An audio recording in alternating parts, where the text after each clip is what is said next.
You are sitting at your desk, doing things your way, when a coworker walks up and offers advice you never asked for. They tell you that you might be taken more seriously if you dress differently, and they deliver the critique with a bright, enthusiastic smile. This is a passive-aggressive power play. By injecting themselves into your workflow as a wise authority figure, the aggressor is attempting to elevate their own social standing by treating you like a clueless subordinate. Targets typically fall into two traps. If you get defensive and explain your choices, you lose, because you accepted their authority to judge you. If you politely accept the fake kindness, you also lose. You just signaled they can disrespect your boundaries at will. To neutralize this behavior without losing your temper, you apply a 5-step psychological strategy called the Cold Acknowledgment. Mastering this response ensures you never validate their false authority. By removing your emotional reaction from the interaction, you force a permanent shift in the social dynamic entirely in your favor.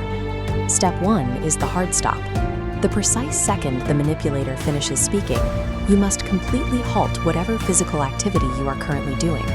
Stop typing, stop walking, stop organizing your desk. A manipulator relies on a predictable social rhythm to maintain their superiority complex. By abruptly killing all of your physical momentum, you break their script and force them to pay attention to your reaction. Step 2 is the blank slate. Turn to them and lock dead-on eye contact with a completely flat, unbothered facial expression. Warning tone. This is a critical failure point. You cannot show a single trace of anger, annoyance, or even a defensive smirk. Exhibiting emotional leakage gives the manipulator exactly what they want, proof that they successfully got under your skin.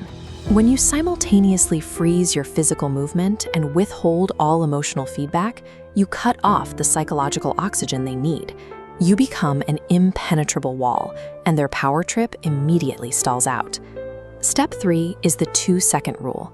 You must let a cold, heavy silence fill the physical space between you. Maintain your blank expression, look them in the eyes, and wait a full 2 seconds before you speak. In a normal conversation, a 2-second pause is agonizing. You will visibly watch the manipulator's initial confidence fracture into intense awkwardness as they realize their tactic has completely failed. This weaponized silence forces the aggressor to sit in the inappropriate nature of their own comment.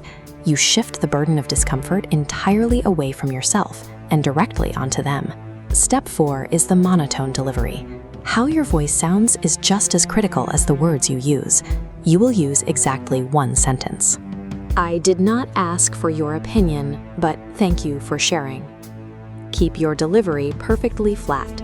Do not inject sarcasm into the words thank you, and do not let the pitch of your voice rise defensively at the end of the sentence. A perfectly deadpan delivery establishes a rigid boundary. Because you addressed their intrusion logically and coldly, the manipulator is left entirely unable to accuse you of being aggressive or irrational. The final component is step 5, the dismissal. You execute this the exact second you finish speaking. Instantly break eye contact, turn your physical attention back to your desk or task, and completely resume what you were doing. Ignore their existence entirely and do not wait for a response. The manipulator is now stranded in your space. They are left standing there completely ignored, feeling small and unsure of how to retreat with their pride intact. By instantly withdrawing your attention, you finalize the dominance of the interaction. You are signaling definitively that their unsolicited input holds zero value to your reality. Through these 5 steps, you calmly reject the premise of their manipulative game. You highlight exactly how intrusive their behavior was without ever raising your voice. A high-value individual does not accept guidance from people they never asked for directions. Executing the cold acknowledgement ensures this person will think twice before attempting to critique you again. You set a permanent standard for how you will be spoken to moving forward. To deploy this correctly under pressure, you need to practice. Stand in front of a mirror, hold your face blank, and rehearse the script out loud. You have to train your body to override its natural reflex to get defensive. When you master your internal psychological boundaries, you directly dictate the level of external respect you command in your reality.